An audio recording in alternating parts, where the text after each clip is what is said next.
नमस्कार दोस्तों, स्वागत है एक बार फिर से हमारे यूट्यूब चैनल क्रैक एमपीपीएससी में। दोस्तों, आज ये बुंदेला डायनेस्टी का थर्ड लेक्चर है। इससे पहले 2 लेक्चर ऑलरेडी अपलोड हो चुके हैं, तो वो प्लेलिस्ट में जाके ज़रूर देख लीजिएगा। तो दोस्तों, हम एमपी हिस्ट्री को कवर करने वाले हैं। एमपीपीएससी और अदर एग्ज़ाम्स के लिए बहुत ही इम्पोर्टेंट ये लेक्चर्स हैं, ठीक? तो आज हम बुंदेला डायनेस्टी में इसके आगे की कहानी कवर करेंगे, जहाँ पे हम दूसरे लेक्चर में एंड करे थे। ठीक है दोस्तों, आज हमें कवर करना है administrative system of Bundelkhand state. तो दोस्तों administrative system, art and culture, ये सब हम पढ़ने वाले हैं। क्योंकि अब ये जो सिलेबस में है, स्पेशली इसको मेंशन कर दिया गया है, तो अब इसको हम स्किप नहीं कर सकते और यही मेन इम्पॉर्टेंट यही है। ठीक, तो चलिए फिर देखते हैं एडमिनिस्ट्रेटिव सिस्टम यानी प्रशासनिक व्यवस्था बुंदेलखंड राज्य की। ठीक, तो सबसे पहले देखते हैं कि स्टेटस ऑफ किंग, फिर दीवान, पुरोहित, दरबार खास या हुजूर या अन्य अधिकारी। तो ये इस तरह से एडमिनिस्ट्रेटिव सिस्टम चलता था, ये पोस्ट थे। ठीक, तो अब आगे देखते हैं कि ये पोस्ट में क्या इनका वर्क था, क्या इनको दिया गया था। ठीक, चलिए तो सबसे पहले हम देखते हैं स्टेटस ऑफ किंग। तो स्टेटस ऑफ किंग में क्या है दोस्तों, हेरिडेटरी एंड ऑटोक्रेटिक। हेरिडेटरी मतलब होता है कि ये वंशानुगत था, और ऑटोक्रेटिक मतलब होता है कि ये क्या था, राजतंत्रात्मक था। ठीक, मतलब ये राजा ही सब कुछ माना जाता था, राजा का ही जो भी आदेश होगा। हेरिडेटरी मतलब क्या कि ये राजा का बेटा ही राजा, मतलब पहले यही सिस्टम चलता था। ठीक, तो लेकिन जब मुगल की अधीनता स्वीकार कर लिया था, तो मुगल एक अधिकारी नियुक्त करता था ताकि मुगल के खिलाफ कोई प्लान ना बनाए। ठीक, अब क्या होता था कि जब भी मुगल इनको अपने अधीन कर लेते थे, इनको युद्ध में जीत कर, तो फिर क्या करते थे कि एक अपना अधिकारी नियुक्त कर देते थे। किस लिए, ताकि कोई भी ये राजा को अपनी प्रजा के साथ मिलकर कोई भी प्लान ना कर पाए और हमारे खिलाफ कोई युद्ध की योजना ना बना पाए। ठीक है दोस्तों, तो चलिए फिर तो स्टेटस ऑफ किंग हमने देख लिया। फिर देखते हैं दीवान, हेड ऑफ रेवेन्यू डिपार्टमेंट। ठीक, राजा के पास सर्वोच्च अधिकारी दीवान होता था। ध्यान रखना दोस्तों, राजा के बाद सर्वोच्च अधिकारी कौन होता था, दीवान होता था। ठीक, और राजा की अनुपस्थिति में राज्य का संचालन करता था, क्योंकि जब ये दीवान था और यही राजा की अनुपस्थिति में राज्य का संचालन करता था। ठीक है दोस्तों, पुरोहित, पुरोहित कौन था, राजा को सलाह देना और राजा के लिए रिचुअल परफॉर्म करना। ठीक, तो ये जो धार्मिक अनुष्ठान वगैरह था, तो ये किसके द्वारा परफॉर्म किया जाता था, ये अनुष्ठान पुरोहित के द्वारा किया जाता था। ठीक, और इनका एक मुख्य काम और था, राजा को सलाह देना। ठीक, तो राजा को सलाह देना और रिचुअल परफॉर्म करना। ठीक है दोस्तों, फिर देखते हैं एक और इसमें दिया हुआ है दरबार खास या दरबार हुजूर।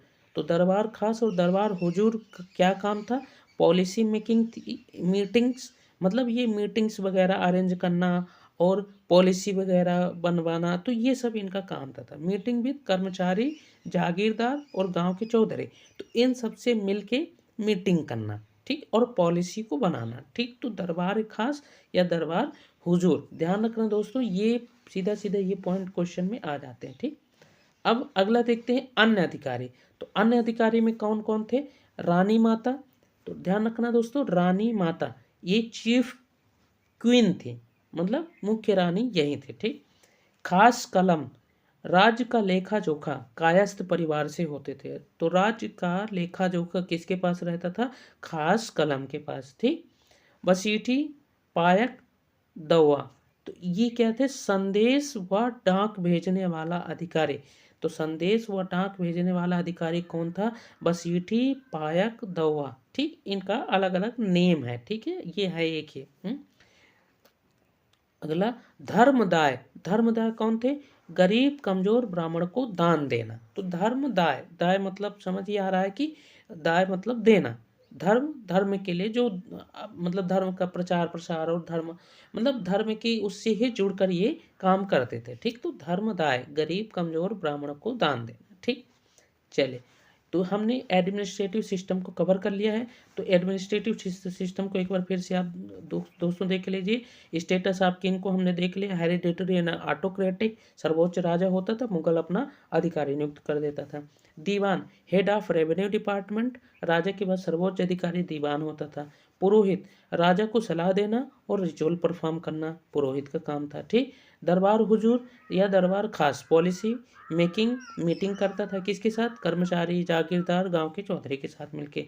ठीक है दोस्तों, अन्य अधिकारी, रानी माता चीफ क्यून थी, जो खास कलम राज्य का लेखा जोखा, वसीटी पायक या दवा संदेश डाक भेजने वाले अधिकारी। धर्मदाय, ये गरीब कमजोर ब्राह्मण को दान देना। ठीक, तो आई होप आपको ये अच्छे से क्लियर हो गया होगा। फिर हम देखते हैं आर्ट एंड कल्चर बुंदेलखंड का कैसा क्या रहता था। ठीक, तो आर्ट एंड कल्चर को हम 3 पार्ट में पढ़ेंगे, लिटरेचर, आर्किटेक्चर और पेंटिंग।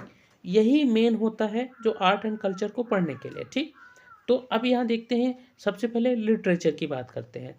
तो लिटरेचर क्या होता है, ये साहित्य वगैरह। ठीक, तो गोरे लाल तिवारी, इनको हम क्या बोलते थे, लाल कवि के नाम से भी जानते थे। ये एमपीपीएससी में ये क्वेश्चन आ चुका है दोस्तों। ठीक है, इसको नज़रअंदाज मत करना, ये यहाँ से क्वेश्चन पूछ ले जाते हैं।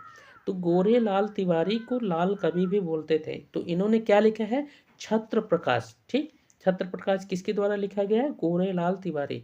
ठीक, महाकवि भूषण, अब भूषण को आप उसमें भी पढ़ेंगे, जब कवि वगैरह अलग से पढ़ेंगे, साहित्य पढ़ेंगे, तो उनको भी पढ़ना पड़ेगा आपको। ठीक, तो यहाँ भी अगर आप याद कर लेंगे तो वहाँ आपको इजी पड़ेगा। ठीक, तो कवि भूषण ने क्या क्या लिखा है, छत्रसाल दशक, शिवराज भूषण, शिवा बावनी, भूषण उल्लास और भूषण, ये इनके साहित्य लिटरेचर थे। ठीक है दोस्तों, तो ये ध्यान रखना, छत्रसाल दशक, शिवराज भूषण, शिवा बावनी, भूषण उल्लास और भूषण। ठीक, चलिए आगे देखते हैं दोस्तों।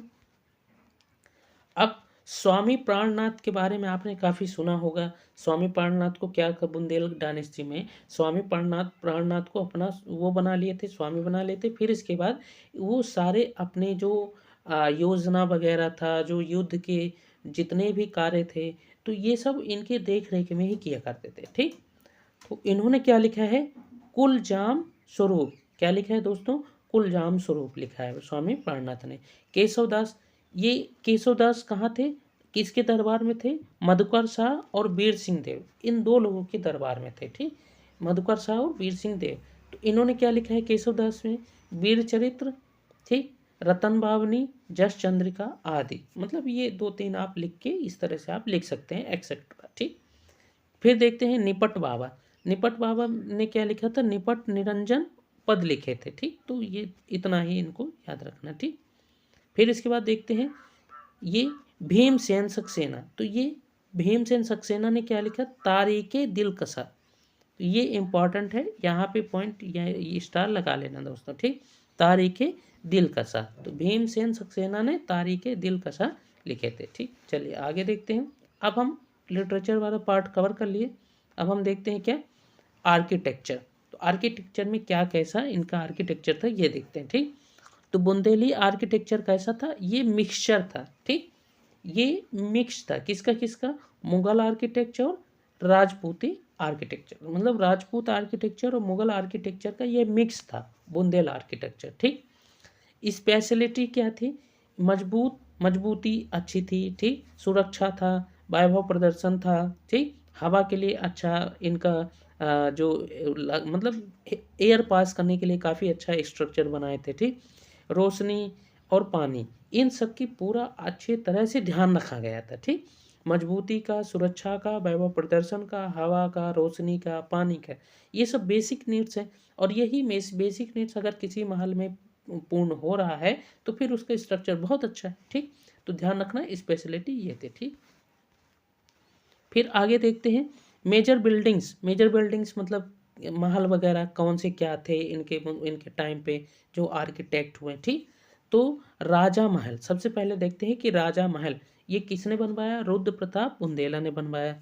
ओरछा की सबसे प्राचीन इमारत थी, ये पॉइंट अगर आपको क्वेश्चन में पूछ लिया जाता है कि ओरछा की सबसे प्राचीन इमारत क्या थी? राजा महल। ध्यान रखना, ठीक है दोस्तों। जहांगीर महल वीर सिंह देव द्वारा अपने मित्र जहांगीर के लिए बनवाया गया था। ये पॉइंट हम पहले भी कवर कर चुके हैं। अपने मित्र के लिए जहांगीर महल बनवाया था, ठीक। और हिंदू मुस्लिम शैली में था। क्यों? क्योंकि जहांगीर के लिए बन रहा है तो मुस्लिम शैली तो रहना ही पड़ेगा, ठीक। तो हिंदू मुस्लिम दोनों की मिक्स्ड ये यहाँ पे आर्किटेक्चर था, ठीक।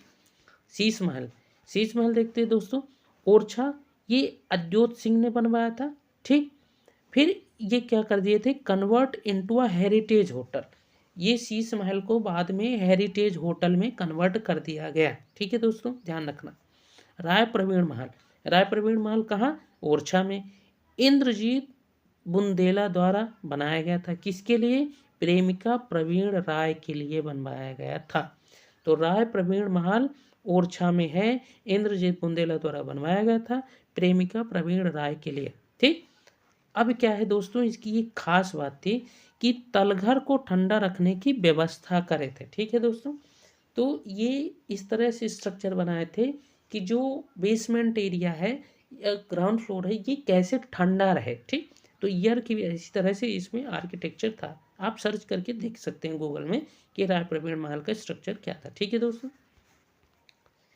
फिर अब कुछ टेम्पल वगैरह भी बनवाए, ठीक। तो राम राजा टेम्पल ये आपको पता ही होगा ओरछा में है, भारती चंद्र द्वारा बनवाया गया था।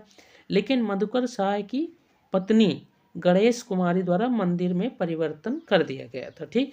तो राम राजा पहले ये मतलब कहना महल था, ठीक, राम राजा। तो ये महल को फिर मधुकर शाह की पत्नी द्वारा गणेश कुमारी द्वारा ये मंदिर में परिवर्तन कर दिया गया था, ठीक। चतुर्भुज टेम्पल, चतुर्भुज टेम्पल ओरछा में ये मधुकर शाह बुंदेला द्वारा ये बनवाया गया था। ध्यान रखना ये आर्किटेक्चर बहुत इंपॉर्टेंट है, ठीक। फिर देखते हैं लक्ष्मी नारायण टेम्पल, वीर सिंह देव त्रिभुजाकार दिखाई देता है लेकिन है वर्गाकार। इसकी खास बात है लक्ष्मी नारायण टेम्पल की कि वीर सिंह देव द्वारा बनवाया गया है। ये क्या है इसका स्ट्रक्चर कि त्रिभुजाकार दिखाई देता है, ट्रायंगुलर, लेकिन ये है स्क्वायर शेप में। अंदर जाके जब देखते हैं तो ये स्क्वायर शेप में दिखता है, ठीक। सतखंडा महल देखते हैं।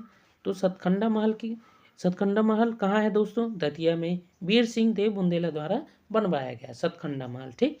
स्थापत्यकार ये क्या है दोस्तों? पर्सी ब्राउन ने बुंदेलखंड की सर्वश्रेष्ठ इमारत माना है। मतलब इसकी स्थापत्य जो होती पर्सी ब्राउन ने बुंदेलखंड की सर्वश्रेष्ठ इमारत की इसको दर्जा देगा। ये 7 स्टोरी बिल्डिंग है, मतलब 7 मंजिला इमारत है ये सतखंडा महल, इसीलिए इसको सतखंडा महल कहा गया, ठीक। दतिया फोर्ट वीर सिंह देव बुंदेला द्वारा और झांसी फोर्ट भी वीर सिंह बुंदेला द्वारा बनवाया गया। तो दतिया फोर्ट और झांसी फोर्ट, ठीक।